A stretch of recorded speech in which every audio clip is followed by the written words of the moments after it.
अब हम लोग थोड़ा सा हिंदी में भी बात कर लेंगे ताकि हिंदी मीडियम वाले भी खुश हो जाए। और धातुओं की प्रतिक्रियाशीलता में धातुओं की उनकी गतिविधियों के आरोही क्रम में व्यवस्थित है। अगर आपको हिंदी में पूछ दिया जाए कि रिएक्टिविटी सीरीज क्या है, तो आप जानते हैं कि उसका रिएक्टिविटी का जो इफिशियंसी है, कैपेसिटी है, उसको डिसेंडिंग ऑर्डर में यानी हिंदी में कहें तो आरोही क्रम में व्यवस्थित है। यह भी क्वेश्चन आपसे पूछा गया था, इसीलिए हमने इसको इंक्लूड किया। ध्यान दीजिएगा, प्रतिक्रियाशीलता श्रृंखला यानी यही है हमारा रिएक्टिविटी सीरीज का उपयोग है कि क्या एक धातु एकल विस्थापन है ना, सिंगल डिस्प्लेसमेंट प्रतिक्रिया यानी रिएक्शन में दूसरे को विस्थापित कर सकता है। हम लोगों ने यही देखा कि ये जो हमारा ट्रिक था के ना का वाला, के ना का मग है ना, और मग था एल्युमिनियम का, और फिर था आयरन का, फिर था हमारे पास जिंक का है ना, जिंक का, फिर था हमारा आयरन का, और फिर था हमारा पीबी का, बीच में एसएन भी हो सकता है। इस तरह से हमारा ये ट्रिक था। और ये कह रहा है कि धातु जो है वह एकल विस्थापन यानी सिंगल डिस्प्लेसमेंट रिएक्शन करता है, और वह अपने कम प्रतिक्रियाशीलता वाले को क्या करता है, विस्थापित करता है। यानी वह ये देखिए, ये हमारा जो पोटेशियम है वह Na यानी सोडियम को विस्थापित करेगा, लात मार के भगा देगा। लात मार के भगा देना मतलब यही हुआ कि जो भी बॉस होता है वह अपने नीचे वाले को दबा कुचला समझता है और उसको दबा के क्रश करके भगा देता है। यही रूल यहाँ पे भी लागू होता है जो हमारे समाज में भी आप देखते हैं। तो बिल्कुल केमिस्ट्री आप अपने दैनिक जीवन से कोरिलेट करके पढ़िएगा, है ना। एक बार हमें जरूर बता दीजिएगा, जब मैं पीपीटी आपको भेजूंगा इसका, तो आपको क्वालिटी में कोई दिक्कत हो तो आप हमें बता दीजिएगा। ये टॉपिक खत्म होने के बाद कंप्लीट पीपीटी आपको भेज दूंगा, और आप लोगों को फिजिक्स का भी कंप्लीट पीपीटी फिर से मिल जाएगा, है तो ध्यान देना है। और देखिए हमारे साथ बहुत सारे टीचर्स जुड़े हुए हैं, लेकिन कमेंट नहीं है। सभी एक बार कमेंट कर दीजिए तो मैं बारी बारी से सबका जल्दी से नाम ले लूंगा और आगे बढ़ जाऊंगा। देखिए, श्रृंखला में जितनी ऊंची धातु रखी जाती है यानी सबसे ऊपर के और नीचे सबसे क्या है हमारा है AU, क्या है सबसे नीचे AU है। तो कह रहा है कि श्रृंखला में जितनी ऊंची धातु रखी जाती है उतनी ही अधिक वह क्या होते हैं, प्रतिक्रियाशील है। कोई दिक्कत है नहीं है। और पानी, ऑक्सीजन और एसिड के साथ उतनी ही दृढ़ता से प्रतिक्रिया करता है। बोलिए ये कल के क्लास में हुआ था या नहीं, आप बता दीजिएगा हमको। देखिए, आपको याद रखना है कि ये जो अधिक रिएक्टिव होगा यानी मोर रिएक्टिव यानी ऊपर वाला जितना है केनाका वाला, वो जो है वह पानी से है ना, और किससे, ऑक्सीजन से, और किससे, एसिड के साथ उतना ही। अब ये बात याद रखना है, दृढ़ता से वह प्रतिक्रिया करती है। बताइए कोई दिक्कत है, कोई दिक्कत है, जल्दी से बता दीजिए, हरी झंडी दिखा दिया जाए प्लीज, है ना। चलिए, वही कह रहे हैं हम लोग कि उच्च रैंकिंग वाली जो धातु श्रृंखला में निचले स्थान पर रखी गई है वह धातुओं की तुलना में अधिक धात्विक प्रवृत्ति रखती है। ये क्या है, देखिए, उच्च रैंकिंग यानी हायर ऑर्डर में जो है, ऊपर में जो है वालु धातु जो है वह श्रृंखला में निचले स्थान पर रखी गई धातु से जब तुलना करेंगे तो धात्विक प्रकृति भी ज्यादा होती है। यानी पोटेशियम का धात्विक प्रवृत्ति ज्यादा और AU का धात्विक प्रवृत्ति कम। ओके, कोई दिक्कत है, नहीं दिक्कत होना चाहिए, है ना, क्योंकि कल का वीडियो अगर आप देख के हमारे इस क्लास में आए हैं तो कोई प्रॉब्लम नहीं होगी। ठीक है, कह रहा है कि अधिकांश धातुएं ऑक्सीजन के साथ प्रतिक्रिया करके धातु ऑक्साइड बनाती है। देखिए, मैंने कल इंग्लिश में हर एक स्लाइड को समझाया था, है ना, और वो टेबल में था। आप बताइएगा, जल्दी से कमेंट कर दीजिए क्या ये सही बात है, ये आप जल्दी से बता दीजिएगा ये सही बात है कि हमने कल इंग्लिश में पूरा क्लास को अच्छे से समझाया था। आज मेरा यह है कि हिंदी मीडियम वाले को मैं समझा पाऊँ और आप लोगों को इंग्लिश वालों को रिवीजन करा पाऊँ। तो देखिए यहाँ हिंदी में है कि वह धातु ऑक्साइड बनाती है। बोलिए कल बताए थे या नहीं, हाँ या ना?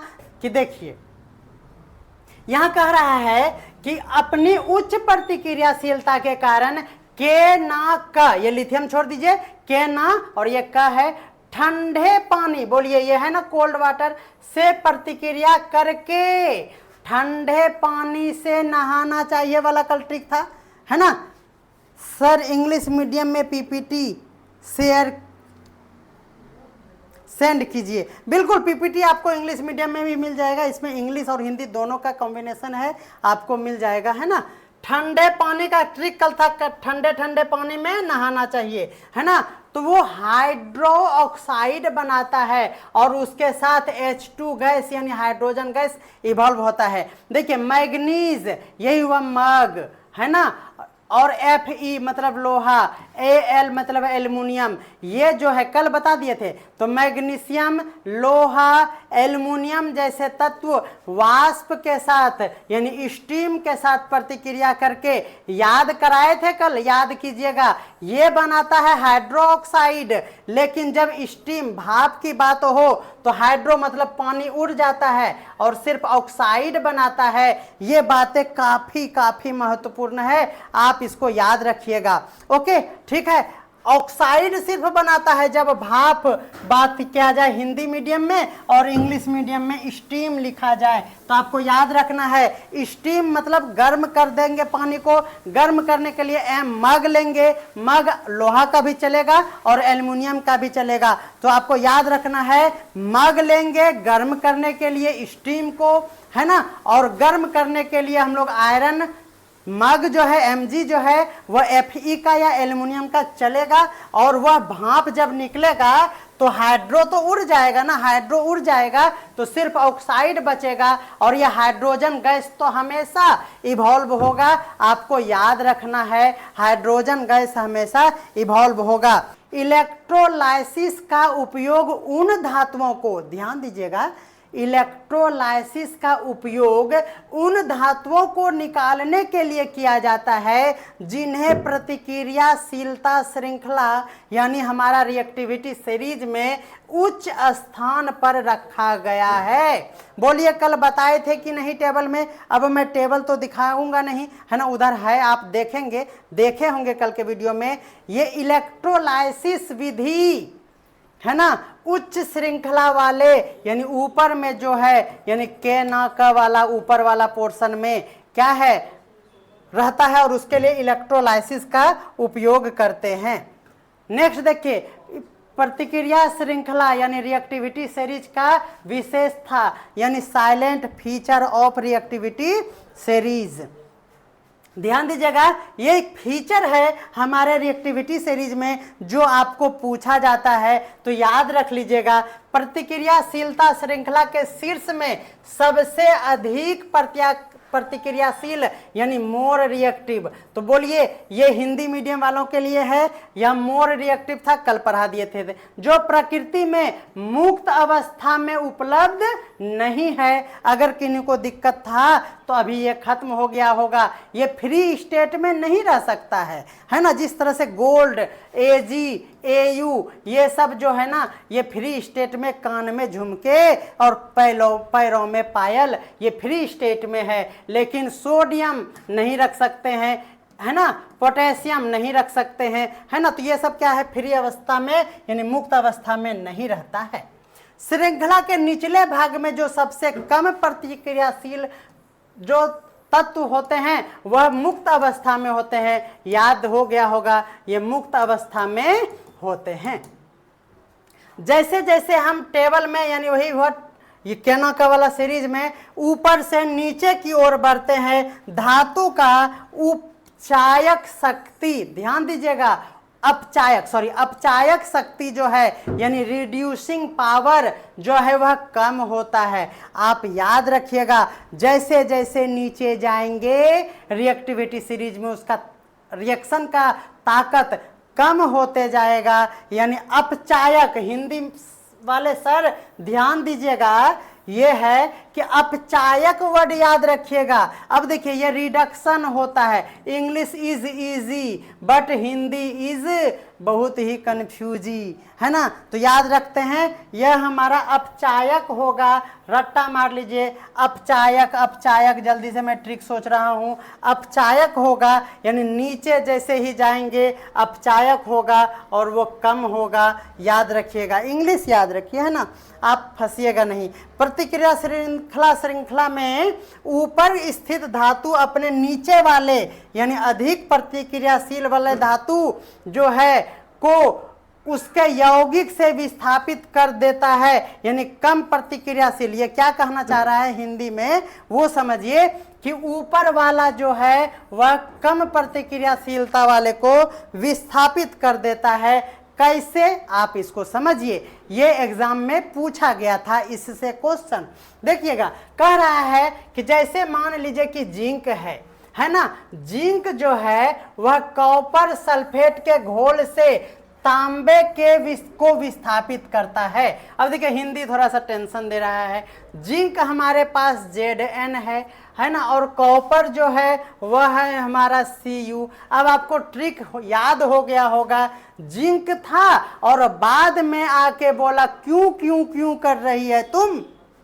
ट्रिक याद है, क्यों क्यों क्यों कर रही है, यानी ये Zn ऊपर और क्यों क्यों नीचे। अब यहां देखिए ऊपर वाला नीचे वाले को भगा देगा, तो Zn जो है ना, यहां देखिए ये सटा हुआ था, इसको लात मार के भगा दिया Cu को, तो Cu जो है देखिए यहां विस्थापित हो गया है और ये Zn जो है उस घर को SO4 वाले घर को ले लिया है। तो यही हुआ कि Zn जो है, जिंक जो है वह कॉपर सल्फेट यानी CuSO4 के घोल से तांबा को, तांबा मतलब Cu, तांबे को विस्थापित कर दिया यानी भगा दिया, है ना। और क्यों ऐसा हुआ, क्योंकि जिंक जो है वह तांबे के ऊपर रखा जाता है, तांबे के ऊपर रखा जाता है और इसलिए अधिक प्रतिक्रियाशील होता है, यानी जिंक जो है अधिक प्रतिक्रियाशील होता है।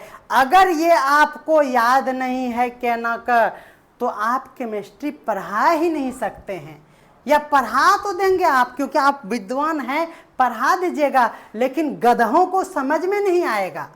मैं गधा बोलता हूं, क्या करूं, क्योंकि सब बच्चा, हाँ भाषण हो रहा है रिएक्टिविटी सीरीज का, मास्टरवा जा नहीं रहा है, इसको चिट्ठी काट लिया, इसको चिट्ठी काट लिया। सही बात है कि नहीं, बोलिए तो। यही होता है क्लास में, जब क्लास लेते हैं तो। क्यों, क्योंकि उसको केमिस्ट्री से एकदम लग रहा है कि अब तो वो मरेगा केमिस्ट्री पढ़ेगा तो इसीलिए उसको मन नहीं लगता है। तो इसीलिए मैं ये इस अल्कोहलिक क्लास में आता हूँ, क्योंकि आपको मन लगे और आप भी हमारे सभी बच्चे बुतरू को क्या करिए, इसी स्टाइल में पढ़ाइए, है ना, तो उसको मन लगेगा। नहीं तो फिर मेरा वीडियो भेज दीजिए, ठीक है।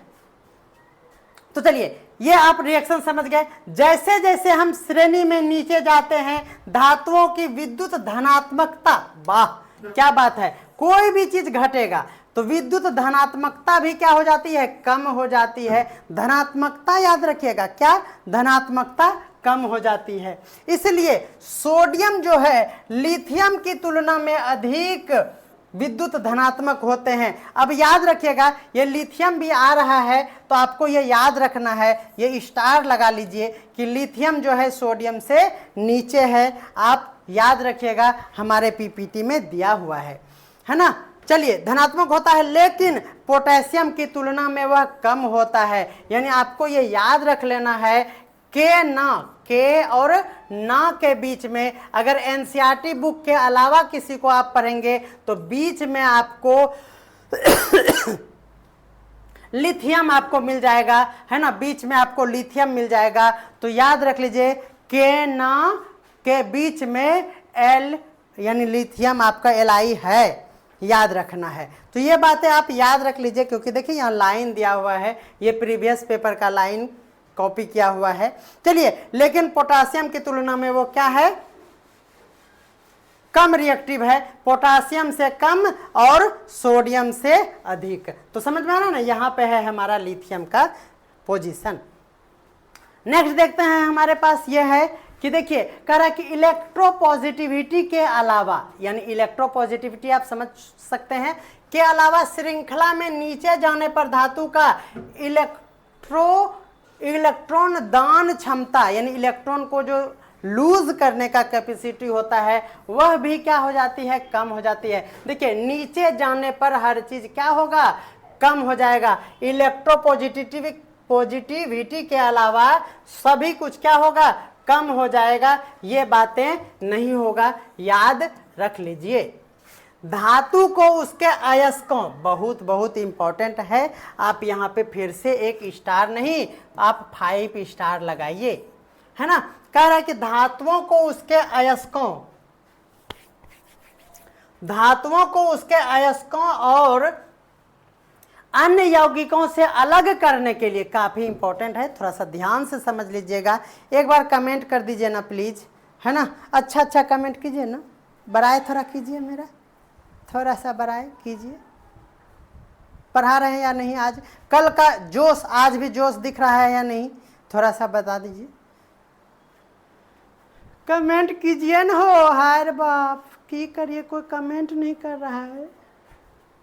देखिए धातुओं को उसके अयस्कों और अन्य यौगिकों से अलग करने के लिए, जब धातु है हमारे पास, धातु को अयस्कों से अलग करने, आपके मन में आ रहा होगा जी हाँ ये अयस्क एक नया वर्ड इंट्रोड्यूस हो गया है, तो धैर्य रखिए, अयस्क को भी हम समझा देंगे, है ना। देखिए धातुओं को उसके अयस्क, आप जानते हैं कि जो धातु हम प्राप्त करते हैं वह किसी न किसी अयस्क से प्राप्त करते हैं। अयस्क का मतलब क्या हुआ, कुछ भी मुरझाया हुआ जैसा कुछ भी है ना, वो उसमें लोहे की मात्रा है, परसेंटेज ऑफ आयरन जैसे है, अगर जैसे मर्क्यूरी है तो उसके लिए ओर्स है, सबका ओर्स का नाम भी है, आपको मैं लिस्ट दे दूंगा, है ना, आप उसको याद कर लीजिएगा, मैं अभी डिस्कस भी करने वाला हूं। तो जैसे देखिए, जैसे हमें मान लेते हैं कि ओल बनाना है, घर में ओल का सब्जी बनाना है, तो वो ओल के अवस्था में ही दिखता है, लेकिन कुछ ऐसे सब्जी है जिसको कि एक्सट्रैक्ट करना पड़ता है किसी न किसी चीज़ से, उसको खोद के निकालिए और उसी आसकत में दिन खराब हो जाता है। जैसे कटहल लेते हैं तो उसके अंदर से निकालना पड़ता है, उसको छीलने में ही हाथ पैर एकदम गंदा हो जाता है, तो ये हुआ एक्सट्रैक्ट करना। उसी तरह से किसी धातु को जिस चीज़ से एक्सट्रैक्ट करते हैं वह हमारा वो धातु जो सोर्स था वो ओर्स है, सोर्स इज कॉल्ड ओर्स, है ना, ओर्स का हिंदी है अयस्क।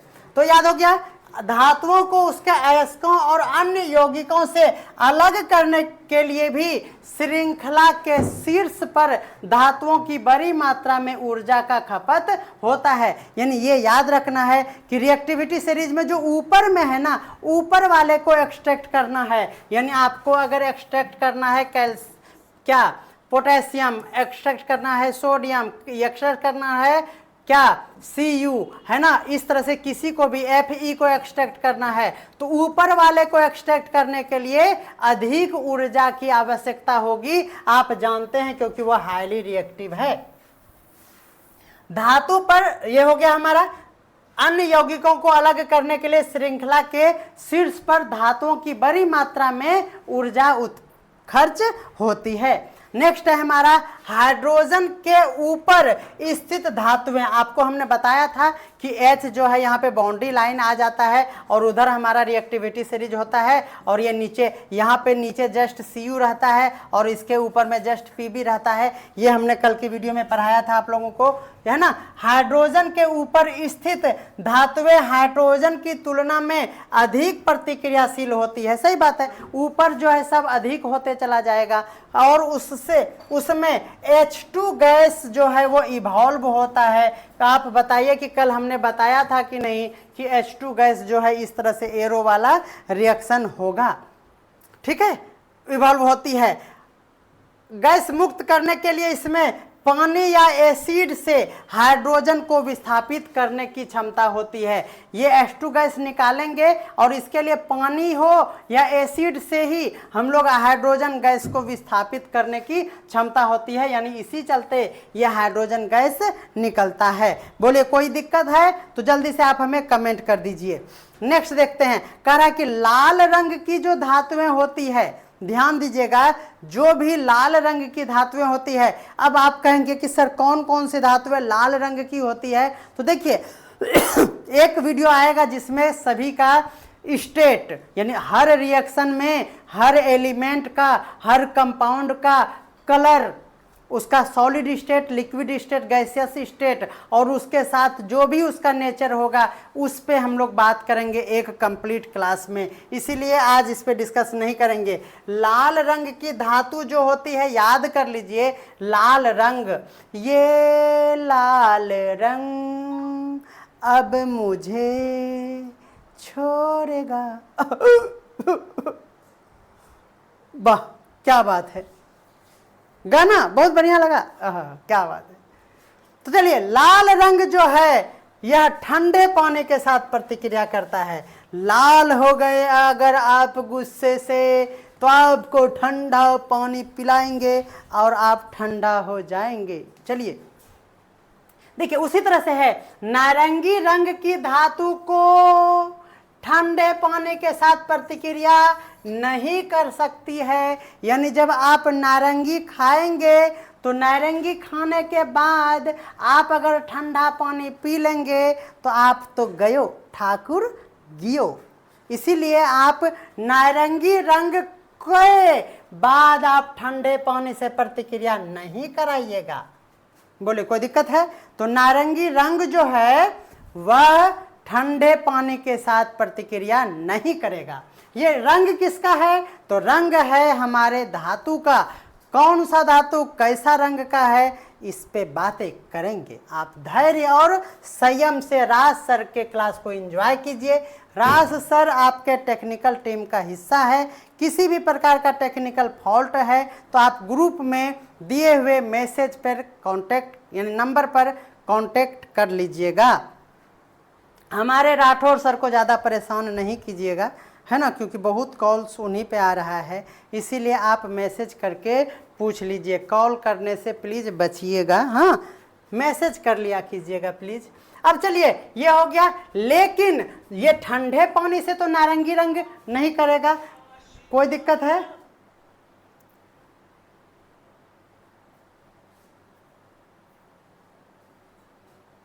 ये लोग कॉल क्यों करता है, देखता है जब टाइम है लाइव का, कॉपीराइट आ जाएगा रिंगटोन से।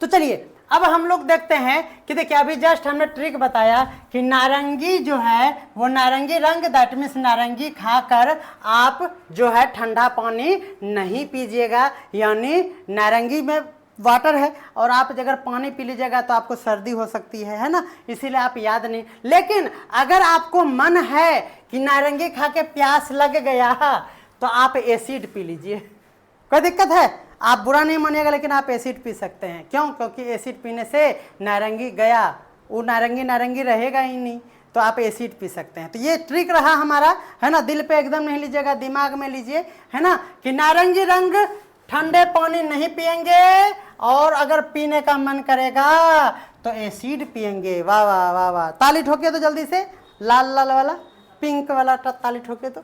चलिए, नीले रंग के धातु, ध्यान दीजिएगा, नीले नीले अंबर से चांद जब आए और मेरा दिमाग इतना क्यों खाए। नीले रंग की धातुएं केवल कुछ मजबूत ऑक्सीकरण एसिड के साथ ही प्रतिक्रिया करता है। दुख की बातें देखिए, नीले रंग की धातुएं केवल कुछ ही मजबूत ऑक्सीकरण एसिड के साथ रिएक्शन करता है। देखिए, ये नीला, आप जानते हैं कि एसिड टेस्ट को नीला ब्लू, यानी लाल और नीला, ये लिटरस पेपर होता है, तो आप एसिड का बात अगर जब आए, सिर्फ एसिड और वो भी मजबूत एसिड, तो आप जानते हैं कि नीले लिटमस को लाल कर देगा। तो जान गए ना आप, नीले लिटमस के लिए सिर्फ और सिर्फ मजबूत एसिड होना चाहिए। और याद रखिएगा कि आप एसिड टेस्ट के लिए आप किसका यूज करेंगे, आप जानते हैं कि वह नीले लिटमस पेपर को एसिड जो है वह लाल कर देता है। तो नीले लिटमस पेपर आपके पास होना चाहिए और वो एसिड से रिएक्शन करेगा। यानी ट्रिक याद हो गया होगा आप लोगों को कि नीले रंग की धातु के लिए आपको एसिड का यूज करना होगा और वो भी मजबूत ऑक्सीकरण वाला एसिड आपको चाहिए। खीरा खाने के बाद क्या होगा, खीरा खाने के बाद आपको पीरा होगा, है ना। देखिए खीरा खा के अगर आप पानी पिए, हाँ वो क्या एक ठो कहावत था, हाँ, सुबह का खीरा हीरा और शाम का खीरा पीरा, आहा, और खा लीजिए उसके बाद जलजीरा तो आपका स्वाद बढ़ जाएगा। ठीक है, ये मेरे पापा का डायलॉग है और सुनाते सुनाते हमको पागल कर देते हैं, लेकिन हम भी हैं कि नहीं खाते हैं। तो चलिए, पोटेशियम से कैल्शियम, ध्यान दीजिएगा। देखिए अब आपको मजा आएगा, ऐसे मजा तो आपको आ ही रहा है।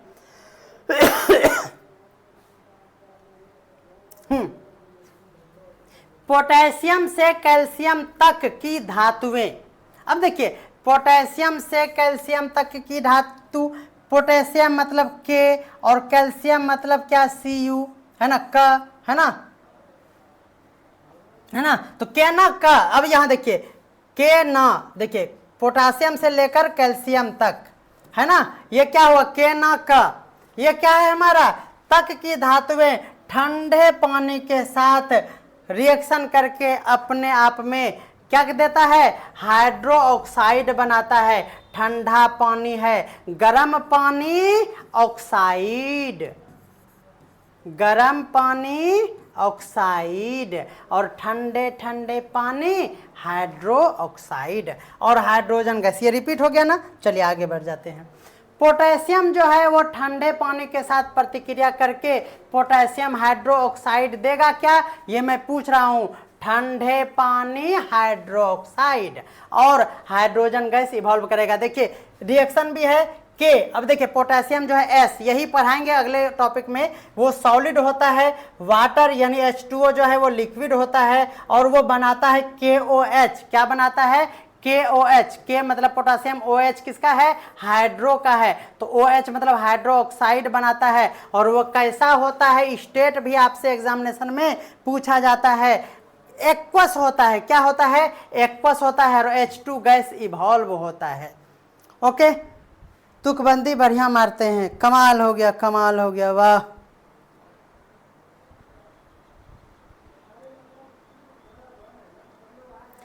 कमाल हो गया रे भाई, वाह, जिंदगी धन्य हो गया, हम तो निहाल हो गए, गर्मी से बेहाल हो गए।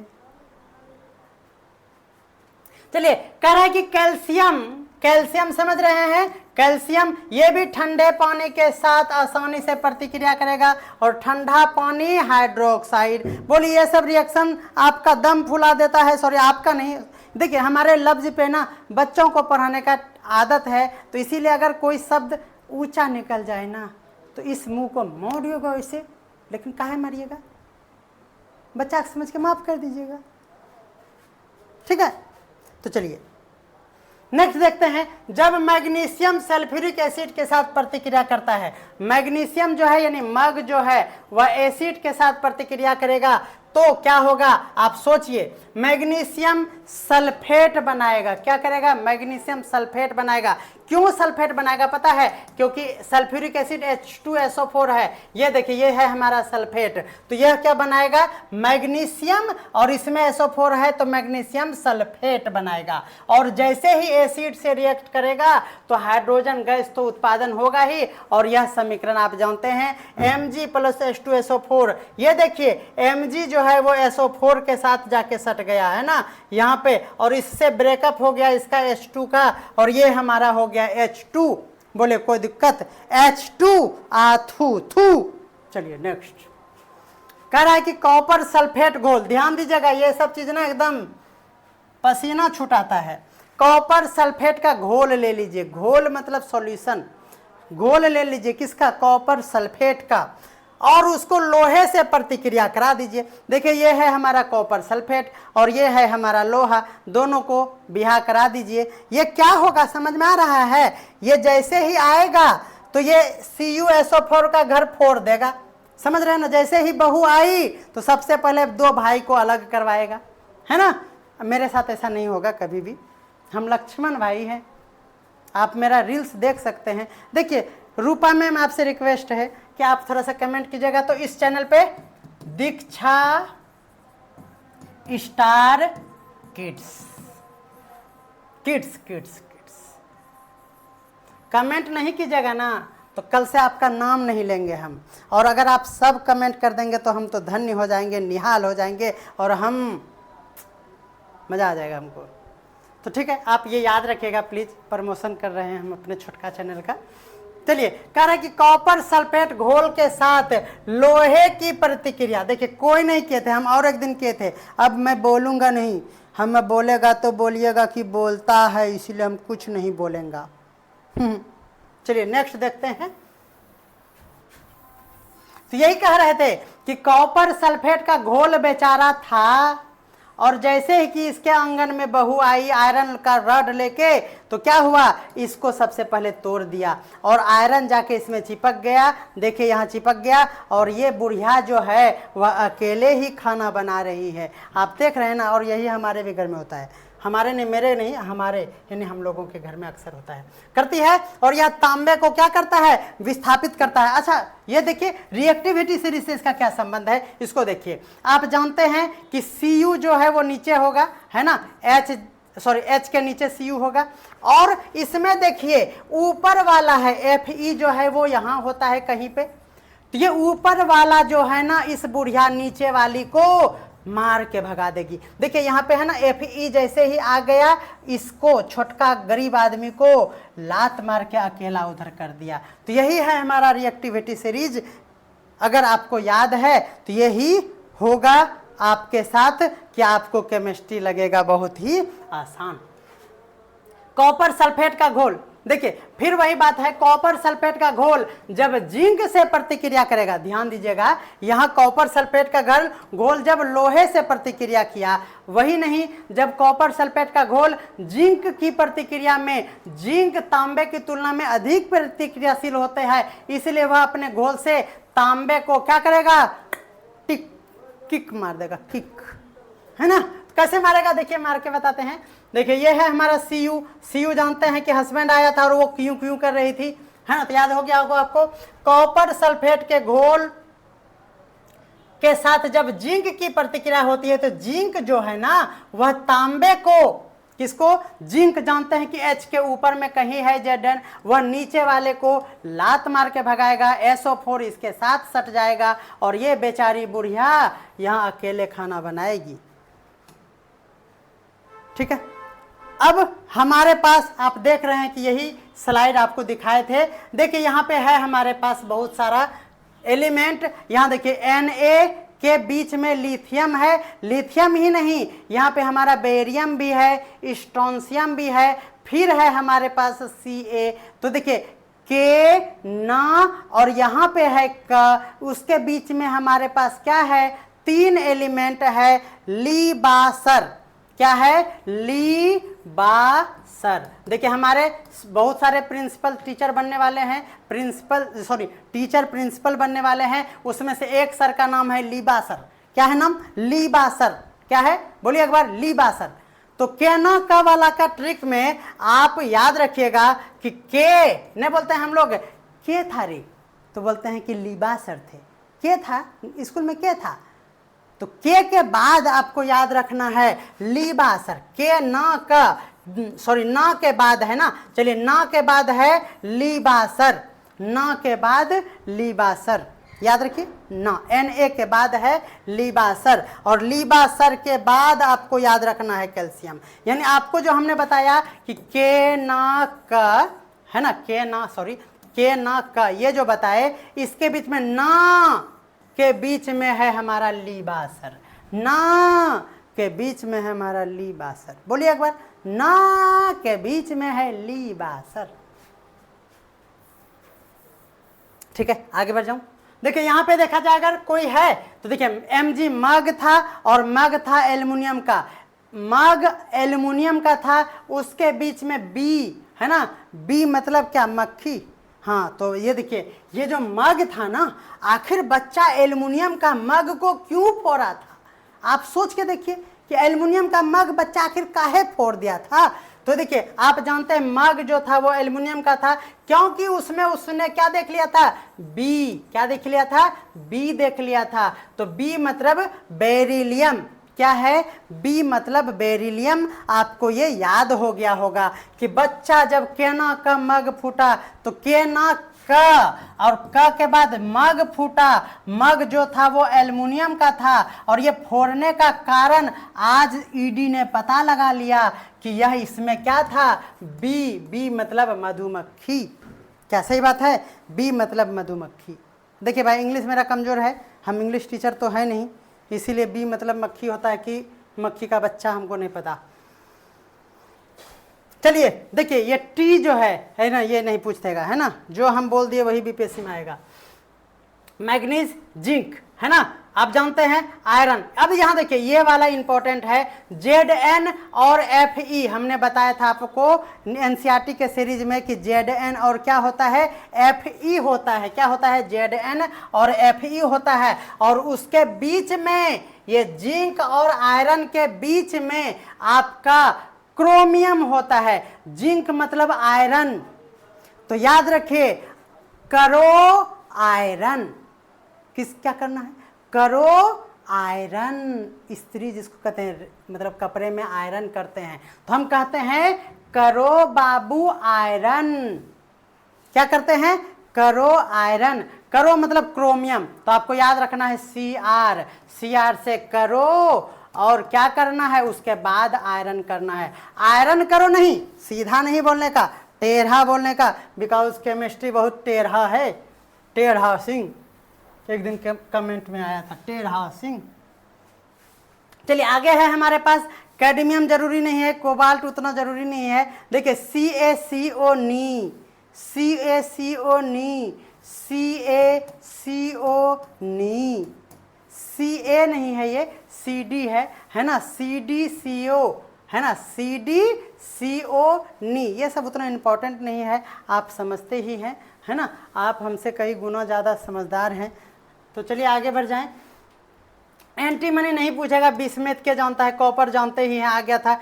टंगस्टन उतना जरूरी नहीं, मर्क्यूरी आ गया था, Ag आ गया था, गोल्ड भी आ गया था, और सबसे नीचे था हमारा Pt, क्या है, प्लेटिनम। देखिए ये जो है ना Pt, ये एग्जाम में क्वेश्चन पूछा जाता है। तो रिएक्टिविटी सीरीज में जो सबसे लीस्ट रिएक्टिव होता है ना, आप याद रखिएगा ये प्लेटिनम। कभी कभी ऑप्शन में जब आपको ये Au नहीं रहेगा तो आपको यही याद रखना है। यहाँ पे जितना आपको मन करे स्टार आप बनाते रहिए, आपका मन कर रहा है तो आप प्रिंसिपल के एग्जाम तक स्टारे बनाते रहिए। एक बार कमेंट कर दीजिए तो जल्दी से कमेंट कर दीजिए। नेक्स्ट देखते हैं। अब देखिए एक क्वेश्चन आपसे मैं पूछने का गुस्ताखी माफी चाहूंगा, है ना। चलिए मैं आपसे ये पूछना चाहता हूं कि निम्नलिखित में से कौन सा धातु अपने लवण विलयन से अन्य सभी को विस्थापित कर देगा। क्या आप इसका जवाब कमेंट में देंगे? कि बता दें?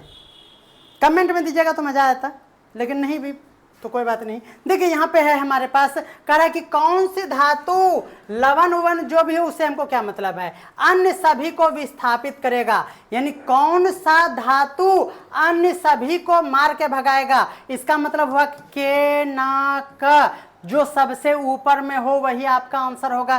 के नहीं है छोड़िए, Na नहीं है छोड़िए। जब आप देखेंगे ये सबसे निचला है तांबा, चांदी भी सबसे निचला है। Zn, देखिए Zn जो है ना ये है हमारा ऊपर में। रिएक्टिविटी सीरीज में आप जान गए कि ये जिंक जो है ना, Zn जो है ना वह हमारा है ऊपर में, है ना। तो आपको रिएक्टिविटी सीरीज याद होना चाहिए, तो आप जेडन लगा सकते हैं। ऊपर वाला बॉस नीचे वाले को हटाएगा, ये नीचे वाला है, ये भी नीचे वाला है, ये ऊपर वाला है, इसीलिए आपका आंसर यही सही होगा। देखिए यहाँ लिखा भी है कि जेडन जो है वह Cu को विस्थापित करेगा। यहाँ देखिए ये Cu था, कहाँ था, देखिए ये Cu था ना हमारा कॉपर, ये Cu था, ये Cu निचले वाला है, Cu तांबा मतलब Cu हस्बैंड के बाद आया था कुंकू करने के लिए। तो चांदी तो जानते ही हैं, है ना, हमारा सबसे नीचे में था। तो जिंक जो है ना वो जेडन यहाँ पे है, तो ऊपर वाला नीचे वाले सबको हटाएगा, पर कौन सा जो है वह अन्य सभी को हटा देगा। तो आपका आंसर क्या हो जाएगा, जेडन हो जाएगा। और यही क्वेश्चन आपको पूछा जाता है। थैंक यू कुमार सर, है ना, आपने 2 कहा, बिल्कुल सही बात है। इतने अच्छे से मैं पढ़ा रहा हूँ कि अगर ये सही ना हो तो डूब जाऊंगा मैं, है ना। चलिए नेक्स्ट देखते हैं। कह रहा कि यहाँ देखिए अब ये प्रवचन छाप दिए हैं हम आप लोगों को। थोड़ा सा जिनको पीपीटी में चाहिए, जो वीडियो नहीं देख पाए हैं वो पीपीटी से भी पूर्णतः समझ ले, इसका प्रयास ये मैंने यहाँ पे किया था, है ना। कह रहा कि जेडन जो है वो Cu की तुलना में अधिक रिएक्शन वाला होता है, क्रियाशील होता है। इस प्रकार तांबा जो है वह विस्थापित हो गया। तांबा जो है चांदी और लोहे की तुलना में अधिक अभिक्रियाशील होता है, तांबा, समझ गए, है ना। जिंक उन्हें एक लवण विलयन के विस्थापित कर देता है ना, कोई दिक्कत नहीं, समझ में आ गया। अब नेक्स्ट देखते हैं। कह रहा है कि उच्च अभिक्रियाशीलता वाली धातु आपसे पूछा जाए तो आप जानते हैं कि क्या है, ये सोडियम, है ना, के ना क, है ना, मग, एल्युमिनियम का। नोट कर लीजिए, ये 4 है हमारे पास जो आता है ना, के ना क मग एल्युमिनियम। तो ना क और मग और एल्युमिनियम, इसमें उच्च अभिक्रियाशील धातु में ये आता है ना। अति उच्च जब पूछा जाए तब आएगा के, जब बहुत ही उच्च पूछे तब आप के लगाइएगा। अगर सिर्फ और सिर्फ उच्च पूछे तो आप ना से शुरू कीजिएगा। ये अति है, अति मतलब बहुत बहुत ज़्यादा, है ना। एल्युमिनियम आदि, है ना।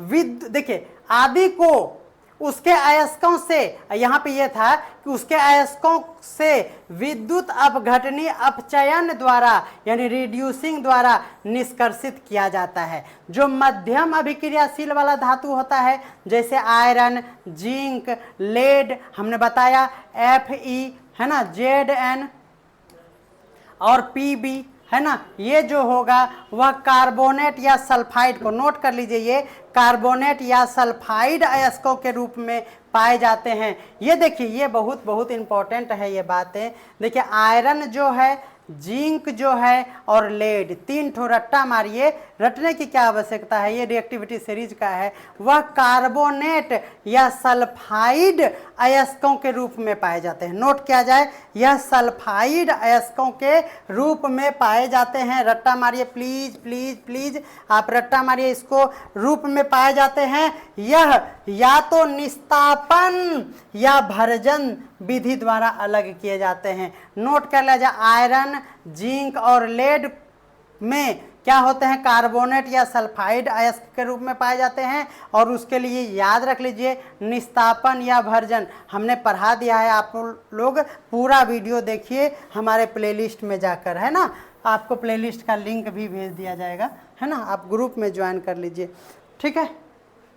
याद कर लीजिएगा, कम से कम अभिक्रियाशील की धातुएं जो होती हैं जैसे मरकरी, कॉपर, ये सबसे कम अभिक्रियाशील है। और यह अक्सर क्या करता है, नोट किया जाए प्लीज, नोट किया जाए, यहाँ कार्बोनेट और सल्फाइड था और यहाँ सल्फाइड अयस्कों के रूप में पाए जाते हैं। यानी यहाँ 2 कार्बोनेट सल्फाइड और यहाँ सिर्फ और सिर्फ सल्फाइड के रूप में पाए जाते हैं। और जब सल्फाइड होगा तो निस्तापन या भर्जन, तो ये इसके लिए, और ये सल्फाइड है तो भर्जन है, तो यहाँ सिर्फ और सिर्फ भर्जन हो जाएगा।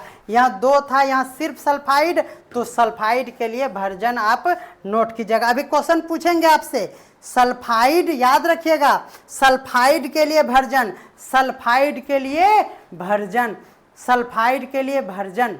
देखिए सल्फाइड यानी सफल होना हो, तो भर्जन मतलब भजन कीजिए, भजन करते रहिए और पढ़ाई लिखाई छोड़ दीजिए। तो भर्जन मतलब सल्फाइड, 100 से सफल 100 से सल्फाइड, याद हो गया होगा, भर्जन। और बाकी जो है कार्बोनेट, अगर आपको कार्बोनेट यानी निस्तापन क्या है, कार्बोनेट मतलब निस्तापन। देखिए आपसे एक क्वेश्चन पूछ लेते हैं, कह रहा कि सीने बार अयस्क। अब देखिए ये थोड़ा सा सोचने वाला क्वेश्चन है, आप जवाब दीजिए, मैं वेट करूंगा, है ना। सीने बार इस सेंटेंस से रिलेटेड है हमारा, ये देखिए इस सेंटेंस से रिलेटेड है ये क्वेश्चन,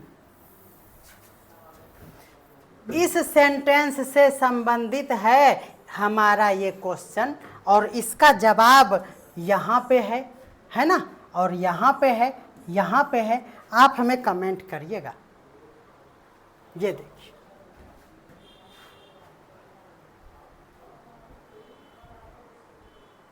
बिल्कुल सही बोल रहे हैं, HGS। अब आप समझ सकते हैं, देखिए जिसमें HGS होगा, ध्यान दीजिएगा, आप एकदम पहुंच चुके हैं, जिस पे HGS हो इसका मतलब हुआ कि ये हमारा सल्फाइड इसमें है।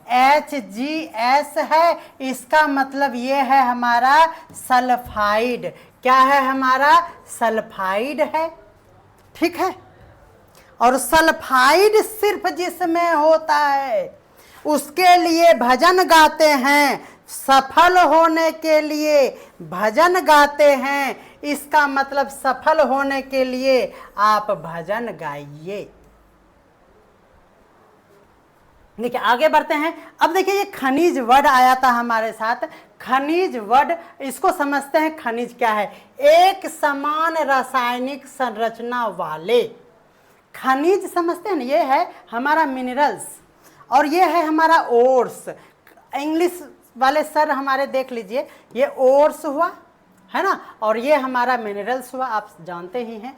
ये हमारा कोई काम का नहीं है, ओर्स हमारे लिए बहुत ही काम का है ना। ओर्स से हम लोग एक्सट्रैक्ट करते हैं समान। देखिए हमारा जो ये खनिज है ना, ये खनिज जो है ना, एक समान रासायनिक संरचना वाले प्राकृतिक रूप में पाए जाने वाले पदार्थ है। नेचुरली अकरिंग जो सब्सटेंस है वह है हमारा खनिज, है ना। और अयस्क क्या है, एक ऐसा खनिज है।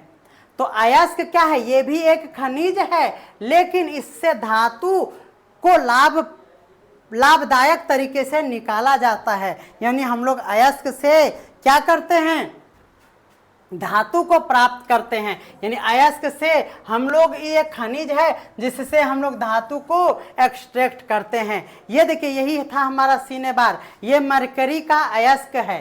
क्या है, मर्क्यूरी का, यानी Hg का अयस्क है, और इसका रासायनिक सूत्र जो है वह HGS होता है। आप सभी समझ गए होंगे, है ना। अभिक्रियाशीलता श्रृंखला में मरकरी जो है वह सबसे कम रिएक्टिव है, बिल्कुल सही बात है। Hg के बाद Ag है और Ag के बाद Au है ना। तो ये सबसे कम रिएक्टिव होता है, बिकॉज हाइड्रोजन के नीचे जो भी रहेगा वह कम रिएक्टिव होगा।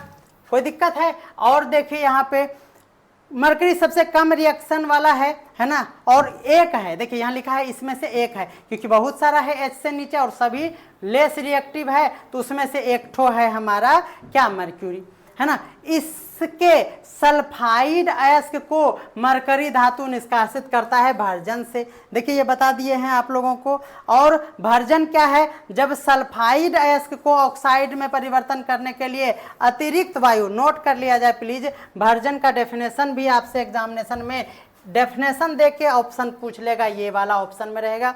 सल्फाइड आपको याद रखना है, सफल होने के लिए भजन कीजिएगा, तो याद हो गया। सल्फाइड अयस्कों को ऑक्साइड में बदलना हो उसके लिए अतिरिक्त एयर चाहिए, और एयर की उपस्थिति में जब हम लोग गर्म करते हैं तो यही प्रक्रिया क्या कहलाती है, भर्जन कहलाती है। आप नोट कर लीजिए, ये जो हमारा है HGS, इसका रासायनिक नाम है मरकरी 2 सल्फाइड, ध्यान दीजिएगा, सल्फाइड, या फिर इसको मर्क्यूरस, है ना, मर्क्यूरस OUS वाला मर्क्यूरस सल्फाइड कहेंगे। और आज का ये देखिए बहुत ही इंपॉर्टेंट ये हमारा स्लाइड है ना। कैसे कमेंट करें सर, कुछ समझ नहीं आ रहा है हिंदी में क्वेश्चन। अच्छा कोई बात नहीं है, इसीलिए तो हमने 1-2 ही क्वेश्चंस लाया था, है ना। अगले क्लास में ये हमारा आज का टॉपिक ये ख़त्म हो जाएगा, रिएक्टिविटी सीरीज का क्लास ख़त्म हो जाएगा। एमसीक्यू सीरीज लाऊंगा। आप अगर हमें ऑन डिमांड कहेंगे तो मैं इस पूरे टॉपिक पे एमसीक्यू सीरीज लाऊंगा, है ना। तो आप हमें कमेंट कर दीजिएगा कि एमसीक्यू सीरीज लाया जाए या नहीं, ठीक है। ये देखिए, ये काफ़ी इंपॉर्टेंट है ना। अभी जो हमने काफ़ी एक ही क्वेश्चन पे मैंने इतने डिस्कशन किया, उसका एक कंप्लीट पैकेज है इस स्लाइड में। आप अच्छा ठीक है, देखिए वर्जन का क्या मीनिंग है इंग्लिश में, चलिए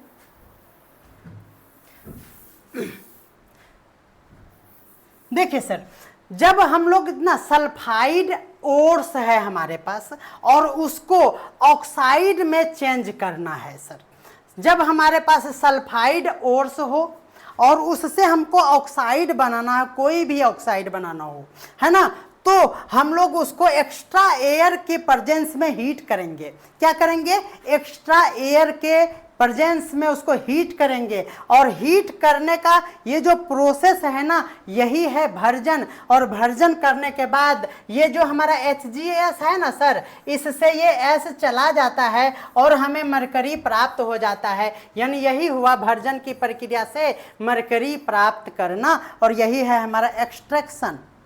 कोई दिक्कत है सर? किरण सर नहीं, सॉरी मैम है ना, मैम पूछ रहे हैं भर्जन का मतलब इंग्लिश में समझाइए। तो क्या मैं आपको समझा सका? आप हमें कमेंट कर दीजिए कि जी समझ गए। अब इसको हम लोग देख लेते हैं। कह रहा है कि कॉन्सेंट्रेशन ऑफ ओर्स, कॉन्सेंट्रेशन मतलब परसेंटेज, कॉन्सेंट्रेशन मतलब परसेंटेज। तो परसेंटेज, जैसे मान लीजिए कि आप कुछ उठा के लाए, हाँ सबसे अच्छा एग्जांपल हम उस समय सोच नहीं पा रहे थे, जैसे आप दूध लाते हैं, उससे मक्खन को एक्सट्रैक्ट करते हैं। अब आप दूध अगर पानी वाला लाइएगा तो मक्खन या पनीर ज़्यादा नहीं निकलेगा, तो आपका मूड खराब हो जाएगा। आप 1 केजी दूध से उम्मीद करते हैं अगर 100 ग्राम पनीर का, तो ये अच्छा ओर्स होना चाहिए, बढ़िया दूध होना चाहिए। यानी कॉन्सेंट्रेशन ऑफ ओर्स कहने का मतलब हुआ कि ये क्वालिटी बताता है कि जिसमें ज़्यादा ओर्स हो, यानी ज़्यादा पनीर बने, वही ओर्स बने, ओर्स है जिसमें ज़्यादा मात्रा में Hg। जैसे हम लोग ओर्स लिए Hg और जब निकाले तो मात्र 1 ग्राम निकला HgS से, ये बेकार हो गया, ये कॉन्सेंट्रेशन नहीं हुआ इसमें, है ना। ये लेस अमाउंट में इसमें है, लेस क्वांटिटी है उसमें। लेकिन जब ज़्यादा होगा तो वही बात हो जाएगा पनीर निकलने का। ओके, तो चलिए शुरू से देख लेते हैं। ओर्स अगर कुछ भी हो उससे कोई मतलब नहीं है। देखिए, जब मेटल जो हाईली रिएक्टिव हो, यानी के ना क वाला हो, हाईली रिएक्टिव हो, तो आपको याद रखना है कि जब ओर्स का एक्सट्रैक्शन इसके साथ, यानी इसके ओर्स को एक्सट्रैक्ट करेंगे तो आप इलेक्ट्रोलाइसिस करेंगे। ओर्स का क्या करिएगा? इलेक्ट्रोलाइसिस ऑफ मोल्टेन ओर्स, यानी पिघलाकर ओर को आप इलेक्ट्रिकली पास कराएंगे, यानी इलेक्ट्रोलाइसिस करेंगे, तो आपका ओर्स से ये मेटल प्राप्त हो जाएगा। यानी आपके पास ये दूध है और दूध को जो हाईली रिएक्टिव है उसको आप इलेक्ट्रोलाइसिस करेंगे पिघलाकर, तो उससे आपका पनीर बनेगा। और पनीर जो है वह है हमारा के ना का। क्या है पनीर? के ना का। तो समझ में आ रहा होगा कि ये है हमारा एक बात जो आपको याद रखना होगा, नोट करना होगा। यहाँ तक खत्म हो गया। इस लाइन को देखा जाए, जब आपके पास मीडियम रिएक्टिविटी वाला हो, यानी मग से आप पीबी तक चले आइए, है ना, Mg से, ये हमने बता दिया है, ये है मीडियम टाइप का मेटल रिएक्टिव वाला। जब आपके पास इस तरह के हो और आपको कार्बोनेट और मिल जाए, ध्यान दीजिएगा, वहाँ सल्फाइड था, यहाँ पे कार्बोनेट और अगर मिल जाए तो क्या होगा, और अगर आपको सल्फाइड और मिल जाए तो क्या होगा, नोट किया जाए। देखिए, अगर आपको कार्बोनेट मिल जाए तो C से कार्बोनेट और C से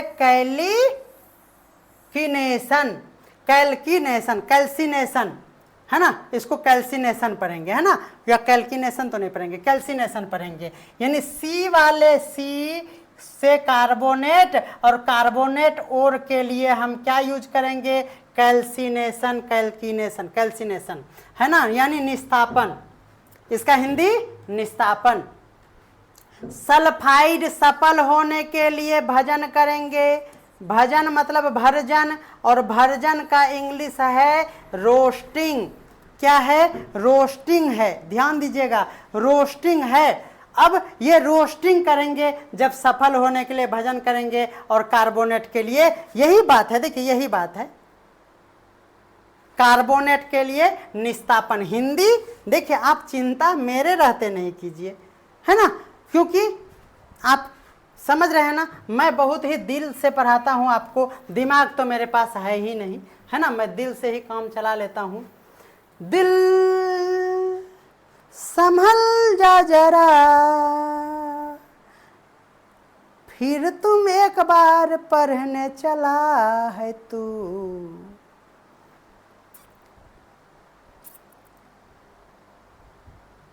क्या बात है।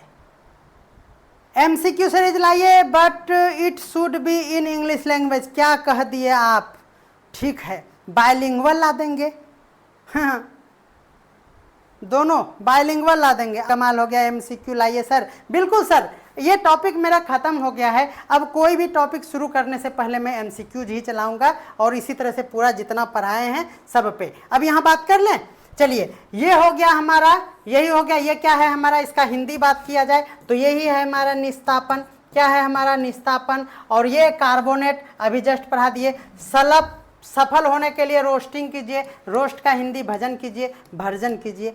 जब ऐसा करेंगे, ये कीजिए यानी ये वाला पूरा कीजिए, या ये वाला फंक्शन पूरा कीजिए, आपको मिलेगा हाथ में झुनझुना, और झुनझुने का नाम है ऑक्साइड।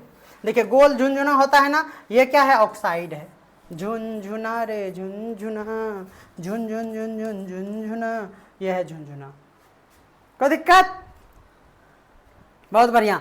ये है झुनझुना, झुनझुना मतलब गोल। जब भी आप ये दो चार काम करेंगे तो आपको ओ वाला मिलेगा, ओ मतलब ऑक्साइड, ये हो गया, ठीक है। और ये क्या है, ऑक्साइड है, इसका मतलब रिडक्शन ऑफ मेटल हो रहा है। नोट कर लीजिए, इस रिएक्शन में रिएक्शन ऑफ मेटल हो रहा है, सॉरी रिएक्शन नहीं, रिडक्शन। और उसके बाद आप प्योर करके आप मेटल लेके घर जा सकते हैं, झुमका बना सकते हैं। झुमका गिरा रे करेली के बाजार में, करेली बहुत सस्ता हो गया है इसलिए करेली के बाजार में झुमका गिर गया मेरी कन्या का। आगे बढ़ते हैं। सर जी पानी पिले होगी, आज सुराही खरीद के ला लिए हैं। टेढ़ा सर जी बोल रहे हैं, क्या सर क्या हाल है, हाल कैसा है जनाब का, जल्दी लाइए ना पानी हो।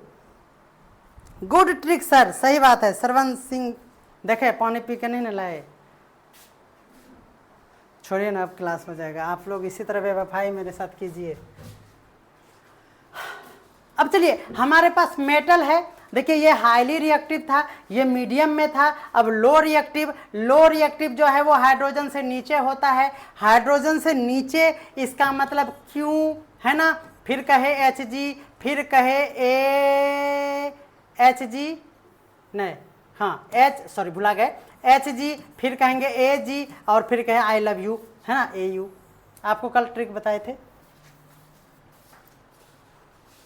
देखिए चलिए नेक्स्ट देखते हैं। यही हम लोग, ये था हमारा, और ये हमारा जो था Cu, और H के नीचे हमारा था क्या था, Cu, और क्या था Hg था, मिट गया, है ना, फिर Ag था और Au था। ये जो है ना हमारा वही है लो रिएक्टिव, और ये लो रिएक्टिव जो है ना वो सल्फाइड ओर से, है ना, सल्फाइड ओर से रोस्टिंग मेथड द्वारा, है ना, रोस्टिंग मेथड द्वारा, रोस्टिंग मतलब भर्जन, हिंदी में भर्जन के द्वारा वह मेटल बन जाता है, इन ओर से मेटल बन जाता है, और बाद में उसको रिफाइन कर लीजिएगा तो आपका जो है वह मेटल बन जाएगा। और यह हमारा स्लाइड खत्म हो गया।